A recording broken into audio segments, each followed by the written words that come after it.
ہارون سب لوگوں کے ساتھ گلنے ملنے کی کوشش کر رہا ہوتا ہے اور اجاز بھی وہاں پر بیٹھا ہوا ہوتا ہے، اور ہارون جیسے ہی پارس سے بات کرے گا تو آگے سے اجاز اسے روکے گا اور اسے یہی کہے گا کہ لڑکیوں سے ایسی باتیں نہیں کرنی چاہیے، اور پارس کو یہ بات اچھی لگ رہی ہوتی ہے کیونکہ اجاز نے ہارون کو ٹوکا ہوا ہوتا ہے۔ اور وہیں دوسری طرف آپ لوگ یہ بھی دیکھیں گے کہ پارس کے دل میں بہت ہی زیادہ ہلچل مچی ہوئی ہوتی ہے کیونکہ اس نے ہارون کے ساتھ شادی نہیں کرنی ہوتی، کیونکہ وہ زوار کو جیلس کرنے کے لیے پاکستان آ کر ہارون سے ملنے کے لیے تیار ہوئی تھی اور اس سے بات کرنے کے لیے بھی تیار ہوئی تھی۔ حالانکہ ایسا کچھ بھی نہیں ہوتا، وہ تو دیکھنا چاہ رہی ہوتی ہے کہ زوار آگے سے کیا کرتا ہے۔ زوار کے دل پر تو بجلی گر چکی ہوتی ہے اور زوار بہت ہی زیادہ پریشان بھی دکھائی دے رہا ہوتا ہے کیونکہ وہ یہ بات جانتا ہے کہ پارس اپنی بات کی پکی ہے اور وہ ہو سکتا ہے کہ ہارون کے ساتھ شادی بھی کر لے، کیونکہ پارس کو یہ بات بخوبی معلوم ہے کہ زوار کی انگیجمنٹ ریشم سے ہو گئی ہے اور زوار کے گھر والے بہت جلد اس کی شادی ریشم کے ساتھ کروانا چاہتے ہیں۔ اور اجاز کو جبکہ یہ بات معلوم ہی ہے کہ اس کا بیٹا پارس کو پسند کرتا ہے اور اس کے ساتھ شادی کرنا چاہتا ہے، اور ساتھ ساتھ پارس اس کے دوست کی بیٹی بھی ہے، لیکن پھر بھی وہ اپنے بیٹے کی بات ماننے کو تیار نہیں ہے،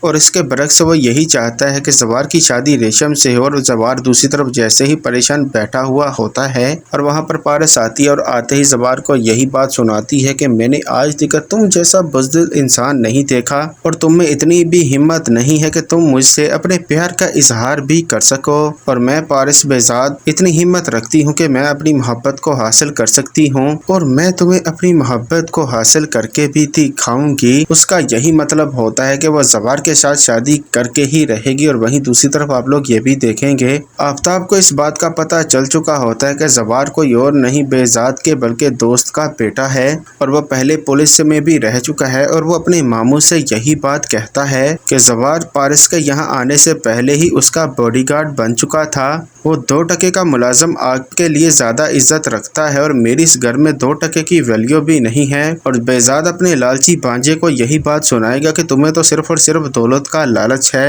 اور زوار کو کسی بھی بات کا لالچ نہیں ہے، اس نے میری بیٹی پارس کے لیے اپنی جان داؤ پر لگا دی تھی، اور تم ایسا کبھی بھی میری بیٹی کے لیے نہیں کرتے ہو۔ ابھی تو بہزاد کو یہ بات ہرگز معلوم نہیں ہے کہ پارس جب پہلے کڈنیپ ہوئی تھی اور جس نے اسے کڈنیپ کروانے کی کوشش کی تھی وہ کوئی اور نہیں آفتاب ہی تھا۔ تو ناظرین یہ سب کچھ دیکھیں گے آپ آنے والی ایپیسوڈ میں۔